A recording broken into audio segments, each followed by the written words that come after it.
تسبیحات، حمد، ثنائی، کبریائی، عظمت خاص اللہ رب العزت کی ذات کے لیے،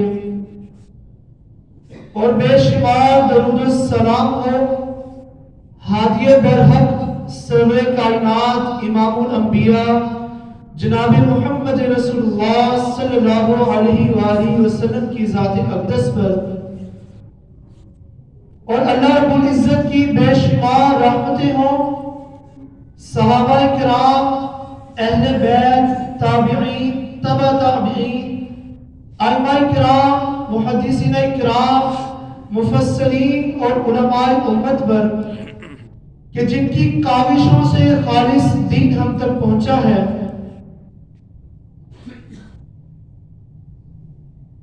آج کے خطبہ جمعہ کے دوران ہم ہدایت اور ہدایت حاصل کرنے کے جو ذرائع ہیں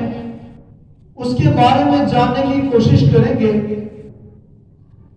سورہ القصص کی آیت نمبر 56 میں نے آپ کے سامنے تلاوت کی ہے کہ جس میں رب کائنات کا فرمان ہے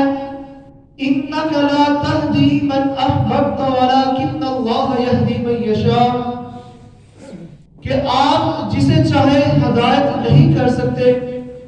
بلکہ اللہ جسے چاہتا ہے ہدایت دیتا ہے۔ یہ فرمان اللہ نے اپنے پیارے محبوب صلی اللہ علیہ وسلم کو فرمایا۔ یقیناً اللہ تعالیٰ ہی وہ ذات ہے جو انسان کو ہدایت، صراط مستقیم اور سیدھے راستے کی طرف لے آتی ہے۔ اگر ہم قرآن مجید کے اندر حضرت آدم علیہ السلام کا ذکر دیکھیں تو وہ دنیا کے پہلے انسان اور اللہ کے پہلے پیغمبر بھی تھے کہ جن کو اللہ نے اپنی جنت میں رکھا، لیکن وہ شیطان ابلیس کے بہکاوے میں آئے کہ اللہ نے ان کو جنت سے نکال دیا، اور ساتھ اللہ نے یہ بھی کہا کہ آپ کو کچھ خاص مدت کے لیے، معین مدت کے لیے اس زمین پہ رہنا ہے، اور میری طرف سے آپ کے پاس ہدایت آئے گی، جو اس ہدایت کے اوپر عمل کرے گا تو اسے میں جنت میں دوبارہ داخل کر دوں گا۔ اسی طرح اگر ہم انسان کی تخلیق کے اوپر غور کریں تو اللہ نے انسان کو تمام مخلوقات کے اوپر فضیلت دی اور اس کو اشرف المخلوقات کا مرتبہ اور مقام دیا۔ اور انسان کی تخلیق کوئی عام تخلیق نہیں ہے کہ اللہ نے انسان کو شعور دیا، سوچنے، سمجھنے، پرکھنے کی صلاحیت دی، اس کو حلال، حرام، حق و باطل، سچ اور جھوٹ، غلط اور صحیح کے درمیان فرق کرنے کی تمیز بھی دی۔ اللہ نے انسان کے اندر وہ تمام صلاحیتیں رکھی کہ جس کا استعمال کر کے انسان سیدھے راستے کو پہچان سکتا ہے، وہ راستہ جو سیدھا اس کو جنت الفردوس تک لے جاتا ہے۔ تو یہ اللہ تعالیٰ نے وہ تمام تر شعور، وہ دانائی، وہ حکمت، وہ علم، یہ تمام تر چیزیں اللہ نے انسان کے اندر رکھی ہیں۔ ابھی اللہ قرآن میں یہ بھی فرماتے ہیں وَاللَّهُ يَهْدِي مَن يَشَاءُ إِلَىٰ صِرَاطٍ مُسْتَقِيمٍ، کہ اللہ جسے چاہتا ہے اسے صراط مستقیم کی ہدایت دے دیتا ہے۔ یقیناً ہر چیز کا اختیار، ہر چیز کے اوپر مکمل قدرت اللہ رب العزت کی ہے، لیکن اللہ نے انسان کو جہاں پیدا کیا تو وہاں اسے ہر طرح سے اپنی ہدایت بھی پہنچائی اور اس کو سوچنے سمجھنے کا اللہ تعالیٰ نے موقع بھی فراہم کیا ہے۔ لیکن اب ایک سوال یہ ہے کہ ہدایت اتنی آسانی کے ساتھ ہر انسان کو مل جانی ہے تو یقیناً یہ ایسا نہیں ہے۔ اللہ کا فیصلہ بہت صاف اور واضح ہے۔ اللہ قرآن میں فرماتے ہیں لَيْسَ لِلْإِنسَانَ إِلَّا مَا سَعَىٰ، انسان کے لیے وہی کچھ ہے جس کی وہ کوشش کرتا ہے۔ اب کوشش کیا ہے کہ انسان صراط مستقیم، وہ ہدایت والے سیدھے اور سچے راستے کو تلاش کرے پر تکلیفات پریشانیوں سے گزرے اور یہ سوچ کر کہ میں نے اللہ کی تابعداری کرنی ہے، تو یقیناً اس کے لیے کوشش اور جد و جہد لازم ہے کہ ایسا ہی حکم اللہ تعالیٰ نے قرآن میں دیا، وَالَّذِينَ جَاهَدُوا فِينَا لَنَهْدِيَنَّهُمْ سُبُلُنَا، کہ وہ لوگ جو اللہ کے دین کی خاطر کوشش کرتے ہیں تو اللہ تعالیٰ بھی ان کو پھر سیدھا راستہ دکھا دیتا ہے۔ تو یہاں سے یہ بات ہمیں واضح ملتی ہے کہ ہدایت، سیدھا اور صحیح راستہ تلاش کرنے کے لیے کوشش لازم درکار ہے۔ اس کے بغیر انسان کو وہ ہدایت، وہ سیدھا راستہ میسر نہیں آ سکتا۔ پھر اگر ہم قرآن مجید کا مطالعہ کریں تو اللہ تعالیٰ نے اپنے پیغمبروں کا ذکر کیا۔ سورۃ الاعراف کے اندر بڑی تفصیل کے ساتھ اللہ تعالیٰ نے مختلف قوموں اور اپنے مختلف پیغمبروں کا ذکر کیا ہے کہ اللہ نے ہر قوم میں سے ایک اپنا نمائندہ چنا، اس کو پیغمبر کا وہ منصب اور عہدہ دیا اور اس کو بھی اپنی تعلیمات دی جو کتاب کی شکل میں تھی یا صحیفوں کی شکل میں تھی، اور پھر اس پیغمبر کا کام یہ تھا کہ وہ اللہ تعالیٰ کے حکم سے اللہ تعالیٰ کے دین کی دعوت لوگوں تک لے کر آئے، لوگوں کو صحیح اور غلط راستے کا بتایا کہ اللہ کا راستہ کون سا ہے جو ہدایت اور نور اور روشنی والا راستہ ہے، اور ضلالت، گمراہی اور جہالت والا راستہ کون سا ہے۔ اور پھر یہ پیغمبرانہ سلسلہ ختم نہیں ہوا بلکہ حضرت آدم علیہ السلام سے چلتا رہا، یہاں تک کہ درمیان میں کتنے ہی پیغمبر آئے، لیکن بھی اللہ نے نبی کریم صلی اللہ علیہ وسلم کو جب نبوت عطا فرمائی تو اللہ نے یہ بھی کہہ دیا کہ ما کان محمد ابا احد من رجالکم ولکن رسول اللہ وخاتم النبیین، کہ آپ نبیوں کے خاتم ہیں۔ اللہ نے نبی کریم صلی اللہ علیہ وسلم کو اپنا آخری نبی کہا اور اس کے اوپر مہر لگا دی۔ یہ تصدیق اللہ تعالیٰ نے خود قرآن میں کی ہے، اور بھی اللہ نے یہ بھی فرمایا الیوم اکملت لکم دینکم واتممت علیکم نعمتی ورضیت لکم الاسلام دینا، کہ آج میں نے تم پر اپنی نعمت تمام کر دی اور اسلام کو بطور دین تمہارے لیے پسند فرمایا ہے۔ اب یہ احکامات کتنے واضح ہیں کہ کہاں اللہ تعالیٰ یہ بات کہتے ہیں کہ ہدایت میرے پاس ہے، میں جسے چاہتا ہوں ہدایت دیتا ہوں، لیکن اگر غور کریں تو انسان کی کچھ تخلیق کی باتیں آپ کے سامنے رکھی ہیں، پھر اللہ تعالیٰ کی کتابیں آئیں، اللہ کے پیغمبر آئے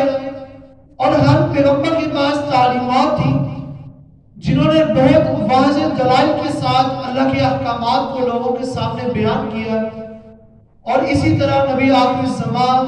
محمد رسول اللہ صلی اللہ علیہ وسلم کی ذات اقدس ہے کہ اللہ نے اپنے دین کو بھی ان کے اوپر مکمل فرمایا اور تمام تر تعلیمات لوگوں کے لیے عام کر دی، اور کسی خاص مدت یا خاص قوم کے لیے نہیں بلکہ قیامت تک کے آنے والے ہر انسان کے لیے وہ ہدایت، وہ روشنی، وہ تمام روشن پہلو اللہ تعالیٰ نے واضح کر دیے۔ تو یقیناً یہاں سے بھی ہمیں وہ تعلیم حاصل ہو سکتی ہے۔ اور بھی اللہ تعالیٰ نے اپنے پیغمبروں کے بارے میں قرآن میں فرمایا رسلا مبشرین ومنذرین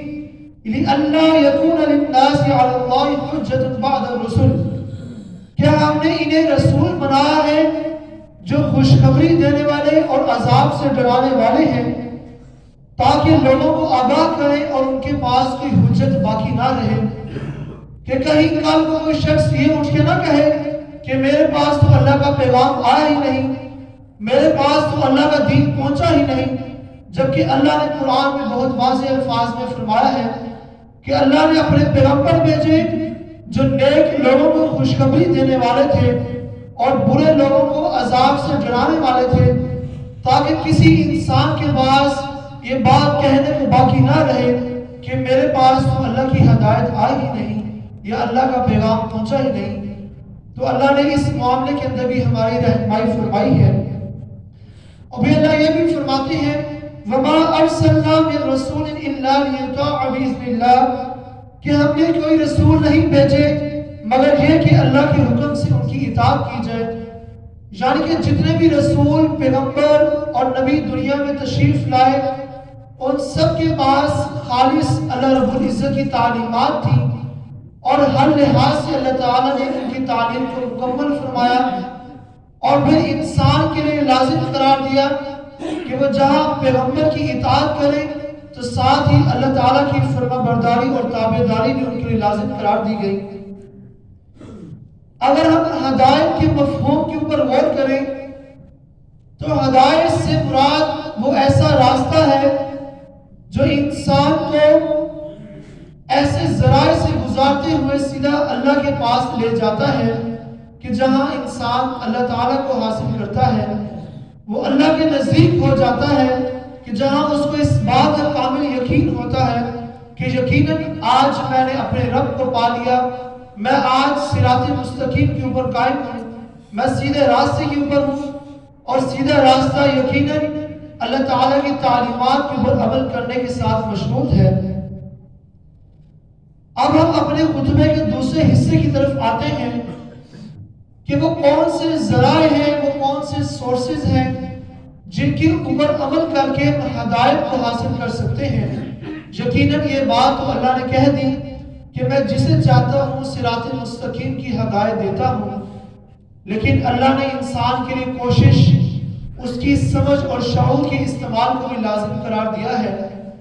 ابھی معاشرے میں رہتے ہوئے جہاں ہر طرف اچھائی اور برائی ہے، جہاں نیکی اور بدی دونوں پہلو موجود ہیں، تو وہاں ایسے ذرائع بھی موجود ہیں کہ جن پر چل کے ہم صحیح اور سیدھا راستہ اختیار کر سکتے ہیں۔ اس میں سب سے پہلا راستہ انشراح صدر ہے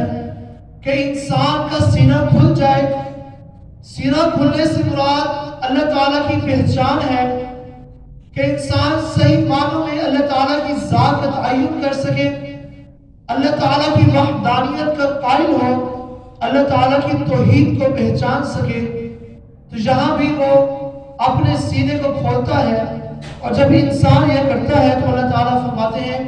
فَمَن يُرِدِ اللَّهُ أَن يَهْدِيَهُ يَشْرَحْ صَدْرَهُ لِلْإِسْلَامِ، کہ وہ شخص جس کا سینہ اسلام کے لیے کھل جائے تو اللہ تعالیٰ اس کو ہدایت دیتے ہیں۔ وہ شخص جو اللہ کے راستے کی طرف آتا ہے تو یقیناً اللہ اس کے سینے کو خود بخود اپنی طرف کھول دیتے ہیں، جو راستہ براہ راست اللہ کا راستہ ہے۔ اور دوسرا اہم نقطہ ذکر کا اہتمام ہے کہ اللہ نے قرآن میں فرمایا یا ایھا الذین آمنوا اذکروا اللہ ذکرا کثیرا، اے ایمان والو کثرت کے ساتھ اللہ تعالیٰ کا ذکر کیا کرو۔ یقیناً یہ عمل کثرت کے ساتھ اللہ تعالیٰ کا ذکر کرنا، یہ بھی انسان کو سیدھے راستے کی طرف ہدایت کی جانب لے آتا ہے۔ ایک مرتبہ ایک شخص نے نبی کریم صلی اللہ علیہ وسلم سے سوال کیا کہ اللہ کے رسول صلی اللہ علیہ وسلم، دین اسلام کے اندر اتنے احکامات ہیں، میں سب کے اوپر عمل نہیں کر سکتا، مجھے کوئی ایک ایسا کام بتائیں جو میں مسلسل اور باقاعدگی کے ساتھ کرتا رہوں۔ تو اللہ کے رسول صلی اللہ علیہ وسلم نے فرمایا اپنی زبان کو ہمیشہ اللہ کے ذکر سے تر رکھ، ہر وقت کثرت کے ساتھ اللہ تعالیٰ کو یاد کیا جائے، رب کائنات کا کثرت کے ساتھ ذکر کیا جائے، تو یہ دوسرا ذریعہ ہے جس پر چل کر ہم سیدھا راستہ، سیدھی راہ اختیار کر سکتے ہیں۔ اور تیسرا پوائنٹ یہ ہے کہ تلاوت قرآن کا اہتمام کیا جائے۔ قرآن ایک ایسی کتاب ہے کہ جس کا ہر حرف پڑھنے میں 10 نیکیاں ملتی ہیں، اور قرآن کے بارے میں بھی اللہ تعالیٰ فرماتے ہیں ان ھذا القرآن یہدی للتی ہی اقوم ویبشر المؤمنین الذین یعملون الصالحات، یقیناً یہ قرآن تو وہ ہے جو انسان کی سیدھے راستے کی طرف رہنمائی کرتا ہے، ویبشر المؤمنین، اور مؤمنین کے لیے خوشخبری ہے، بشارت ہے، اور وہ لوگ جو نیک اعمال کرتے ہیں۔ اور پھر محض قرآن کی عربی میں تلاوت کر لینا کافی نہیں ہے۔ ایک انسان 60 70 80 سال کی زندگی گزارتا ہے اور وہ دل سے اس بات کا اطمینان رکھتا ہے کہ میں نے اپنی زندگی میں قرآن پڑھا ہے، تو کیا یہ سوال پیدا نہیں ہوتا کہ ہم عربی جانتے ہیں؟ جبکہ قرآن کو ترجمے اور تفسیر کے ساتھ پڑھنا پھر اس کا حق ادا ہوتا ہے۔ ہر شخص نماز کے اندر سورہ الفاتحہ پڑھتا ہے۔ آپ مجھے بتائیں کہ کتنے لوگ ہیں جنہیں سورہ الفاتحہ کا ترجمہ بھی آتا ہے؟ تو ہمیں کیا معلوم کہ ہم نے اللہ سے کیا مانگا ہے اور کس چیز کی اللہ سے دعا کی ہے۔ اسی طرح قرآن مجید کی تلاوت کا اہتمام ترجمے کے ساتھ کیا جائے، اس کو سمجھ کر کہ آخر اللہ ہم سے کیا کہنا چاہتا ہے، تو یقیناً جب قرآن کو پڑھا جائے تو انسان خود بخود سیدھے راستے کی طرف گامزن ہوتا ہے۔ اور پھر اللہ تعالیٰ نے قرآن کے بارے میں یہ بھی فرمایا وَنُنَزِّلُ مِنَ الْقُرْآنِ مَا هُوَ شِفَاءٌ وَرَحْمَةٌ لِلْمُؤْمِنِينَ کہ قرآن تو وہ ہے جسے ہم نے ایمان والوں کے لیے شفا اور رحمت کا ذریعہ بنایا ہے، پھر وہ روحانی بات ہو یا انسان کے جسم کی بات ہو، قرآن اس کے لیے شفاعت کا بھی کام کرتا ہے اور اس کے لیے رحمت کا بھی ذریعہ ہے۔ اور پھر چوتھے نمبر پہ بات سامنے آتی ہے کہ خلق خدا کے اوپر تدبر کیا جائے۔ اللہ رب العزت کی جتنی تخلیقات ہیں، جس چیز کو اللہ نے بنایا اس کے اوپر غور و فکر کیا جائے، اور یہی بات اللہ نے قرآن میں بار بار کہی لعلہم یتفکرون کہ تم غور و فکر کرو۔ اللہ قرآن میں فرماتے ہیں کہ میں نے 7 آسمان بنائے اور چاند کو وہاں پہ روشن کر دیا اور تاروں کو جگمگانا وہاں پہ بنا دیا، اور کہیں اللہ یہ فرماتے ہیں کہ میں نے تمہارے لیے آسمان بنایا، آسمان سے پانی برسایا اور زمین کے اندر اناج اگایا۔ یہ تمام تر وہ تدبر اور غور و فکر ہے جب انسان اللہ کی تخلیق کے اوپر، اللہ کی اس مینوفیکچرنگ کے اوپر غور کرتا ہے جو کچھ اللہ نے بنایا ہے، تو یقیناً وہ اللہ تعالیٰ کو پہچان لیتا ہے، اور یہ ایک ذریعہ ہے جو اسے سیدھے راستے کی طرف لے آتا ہے۔ اسی طرح 5واں عمل نیک لوگوں کی رفاقت ہے کہ انسان اپنی صحبت، اپنا اٹھنا بیٹھنا، اپنا وقت ان لوگوں کے ساتھ گزارے جو اللہ کے نیک لوگ ہیں، اللہ تعالیٰ کے ذکر و اذکار کرنے والے، نمازی، پرہیزگار، متقی لوگ جن کے دل میں اللہ کا ڈر ہے۔ تو یقیناً انسان اپنی شخصیت کے ساتھ ساتھ اپنے دوستوں کی صحبت سے بھی پہچانا جاتا ہے۔ تو نیک لوگوں کی رفاقت کے بارے میں نبی کریم صلی اللہ علیہ وسلم کا فرمان ہے المرء علی دین خلیلہ فلینظر احدکم من یخالل کہ آدمی اپنے دوست کے دین پر ہوتا ہے، پس اسے چاہیے کہ وہ دیکھے کہ وہ کسے دوست بنا رہا ہے۔ تو اللہ کے نبی صلی اللہ علیہ وسلم کا یہ فرمان ہمیں اس بات کے اوپر مجبور کرتا ہے کہ جب ہم اپنی دوستی بنائیں تو ایسے نیک لوگوں کے ساتھ اپنا تعلق قائم کریں جو ہمیں برائی کی بجائے سیدھے راستے کی طرف لے آئیں۔ تو یقیناً یہ 5واں ذریعہ ہے ہدایت کو حاصل کرنے کا۔ اور 6 نمبر پہ اگر ہم بات کریں تو ایمان، علم اور عمل، یہ 3 چیزوں کا آپس میں بڑا گہرا تعلق ہے۔ سب سے پہلی بات تو ایمان ہے۔ ایمان کیسا؟ وہ ایمان بالغیب ہوگا یا ایمان بالظاہر ہے کہ اللہ تعالیٰ کی ذات کے اوپر کامل اور پکا یقین ہو، اللہ کے رسول، اللہ کے پیغمبروں کے اوپر یقین ہو، اللہ تعالیٰ کی واحد یکتا اور اکیلا ہونے کے اوپر یقین ہو، آخرت کے اوپر یقین ہو، جنت جہنم کا یقین ہو، اللہ کی کتابوں کا یقین ہو۔ اچھا ایمان آ گیا، دوسری بات علم کی ہے۔ ایک انسان ایمان لانے کے بعد علم حاصل کرتا ہے، قرآن کی تعلیمات سے کچھ جاننے کی کوشش کرتا ہے، نبی کریم صلی اللہ علیہ وسلم کے فرامین کا مطالعہ کرتا ہے، تو اس کے پاس علم بھی آ گیا۔ اور پھر تیسری بات یہ ہے کہ اس کا عمل لازم ہے۔ ایمان، علم اور عمل، ان کا آپس سے بڑا گہرا تعلق ہے۔ ایمان کا ہو جانا کافی نہیں ہے جب تک علم اور عمل نہ ہو۔ ایمان اور علم ہو لیکن عمل نہ ہو تو پھر بھی بات مکمل نہیں ہوتی۔ ایمان، علم اور عمل، ان تینوں چیزوں کا لازم ہونا یہ لازمی حصہ ہے۔ جب تک باقاعدگی کے ساتھ اس کے اوپر عمل نہیں ہوگا تو یقیناً وہ انسان سیدھے راستے کی طرف نہیں آ سکتا۔ اور 7ویں نمبر پہ بات سامنے آتی ہے کہ انسان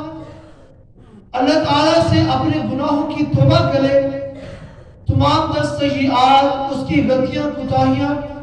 تو وہ صدقے دل کے ساتھ، سچے دل کے ساتھ اللہ تعالیٰ کے سامنے اپنی غلطیوں کا، اپنے تمام گناہوں اور برائیوں کا اقرار کرے، جس کے بارے میں اللہ قرآن میں فرماتے ہیں یا ایھا الذین آمنوا توبوا الی اللہ توبۃ نصوحا، کہ ایمان والو اللہ تعالیٰ سے سچی اور پکی توبہ کرو، ایسی توبہ کہ جس کے بعد غلطی اور گناہ کی کوئی گنجائش باقی نہ رہے۔ اور اللہ تعالیٰ سورہ المؤمنون کے آخر میں فرماتے ہیں افحسبتم انما خلقناکم عبثا وانکم الینا لا ترجعون۔ اللہ نے انسان سے سوال کیا کہ انسان تم یہ گمان کرتے ہو کہ ہم نے تمہیں ایسے ہی پیدا کر دیا اور تم ایسے ہی واپس لوٹائے جاؤ گے؟ تو ایسا نہیں ہے۔ اللہ نے انسان کو بغیر مقصد کے پیدا نہیں کیا اور بغیر مقصد کے انسان واپس لوٹایا نہیں جائے گا۔ اللہ نے اپنا مقصد بھی قرآن میں بہت واضح فرمایا ہے۔ تو جب انسان اپنے گناہوں کا اقرار کر کے اللہ سے توبہ کرے